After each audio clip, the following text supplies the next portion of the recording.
The tree of life. Hello friends, मैं हूं संजीव जैन। तो आज की जो स्टोरी है, तो ये जो स्टोरी में एक फार्मर है जिसके पास एक छोटा सा फार्म था, बट ये बहुत ही खुश था, बहुत ही सक्सेसफुल था। और एक बार जो है इसको पता लगा कि भाई एक बड़े ही ज्ञानी जो है महात्मा आए हुए हैं और वो पहाड़ की चोटी पर बैठे हुए हैं। उन्होंने वहां पर जो है ध्यान लगा रखा है। एंड उसके दिमाग में था कि भाई अच्छा, मैंने लाइफ में ये सब तो हासिल कर लिया, बट मैं और बेटर क्या कर सकता हूँ। तो सेटिस्फाइड नहीं था वो। तो वो गया उनसे मिलने के लिए कि मैं कुछ ना कुछ ज्ञान मिलेगा तो चलो आके जाके देखते हैं, कोई हर्जा नहीं है। तो ये जर्नी करी उसने, बड़ी थोड़ी डिफिकल्ट जर्नी थी, थक भी गया। और वहां जाकर के साधु से मिला, उनके चरण स्पर्श किए एंड उनसे बोला कि जी मेरे को बताएं कि भी मैं ये तो खैर मेरा फार्म मैं अच्छा चला ही रहा हूँ, बट मैं और क्या कर सकता हूँ ताकि मेरे को थोड़ा और सेंस ऑफ अचीवमेंट और सक्सेस मुझे मिले। तो जो साधु महात्मा थे उन्होंने कहा कि बेटा एक काम करो तुम, मैं तुम्हारे को ना एक बीज दे रहा हूँ, और इस बीज को जो है तुम लेके जाओ और 1 साल बाद आना। ठीक है, इसको प्लांट कर लो और 1 साल बाद आना, फिर मैं तुम्हारे को बताऊंगा जो सीक्रेट तुम मुझसे पूछ रहे हो, हैप्पीनेस का जो सीक्रेट मुझसे पूछ रहे हो, मैं तुम्हें समझाऊंगा कि वो सीक्रेट क्या है। तो फार्मर जो है खुशी खुशी ले गया, अपने फार्म पे ले गया, उसको सीड को प्लांट किया और उसका पूरा ख्याल रखा। तो पूरे साल जो है उसने उसको पानी भी दिया और उसने उसका पूरा उसको प्रोटेक्शन भी दिया और खाद वगैरह भी डाली, नरिशमेंट दिया।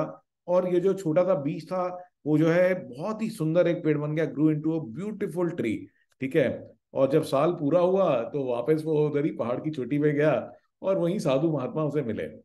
तो उन्होंने कहा कि अब जो है आप मुझे बताएं कि मैंने जैसे आपके इंस्ट्रक्शंस थे मैंने एग्जैक्टली वही किया और इस ट्री को प्लांट किया, बहुत ही सुंदर ये पेड़ बन गया है। तो फिर जो महात्मा थे उन्होंने कहा कि बेटा जो सवाल का जो तुम जवाब मुझसे चाह रहे हो, वो एक्चुअली जो जवाब है वो इस पेड़ के अंदर है। तो उन्होंने कहा अच्छा बताए कि कैसे, ये पेड़ के अंदर कैसे है। तो उन्होंने कहा कि ये जो पेड़ है ये एक तरह से तुम्हारी लाइफ को रिप्रेजेंट करता है। तो ये पेड़ तुम मान लो कि जैसे तुम्हारी लाइफ है, इसके जो पत्ते हैं वो तुम्हारी अचीवमेंट है, वो तुम्हारी अकम्पलिशमेंट्स हैं। जो इसकी ब्रांचेस हैं वो तुम्हारी रिलेशनशिप है, तुम्हारी फ्रेंड्स के साथ में, फैमिली के साथ में। और जो रूट्स हैं, ठीक है, तो roots are what anchor you to the ground. ठीक है, एंड गिव यू स्टेबिलिटी। तो वो कहते हैं कि भाई ये जो रूट्स हैं ये बेसिकली आपको स्टेबिलिटी देती हैं। तो ये आपकी जो सोच है, जो आपका एटीट्यूड है। तो फार्मर को ये बात समझ में आई कि जो असली हैप्पीनेस है वो बाहर से नहीं मिल सकती। ठीक है, it has to come from within. Okay, it is not for what you have, ये नहीं कि जो चीज आपके पास है, but what you give to others. ठीक है, and it comes from the love and connections we have with people in our lifes. तो जो हमारे रूट्स होते हैं, जैसे पेड़ के जो रूट्स हैं, आप देख रहे हो कि किस प्रकार से वो जो रूट्स हैं एकदम गहराई तक अंदर चले जाते हैं और एकदम जो है सॉइल के साथ में, वाटर के साथ में अच्छी तरीके से जुड़ जाते हैं। तो जो आपके लव और कनेक्शन रहेंगे औरों के साथ में, so they are the true roots and they are the things that will give you happiness. तो don't only work on things that you have. तो जो एक आउटवर्ड सक्सेस है वो एक अलग चीज है। So true happiness and fulfillment will come from your relationship with the others।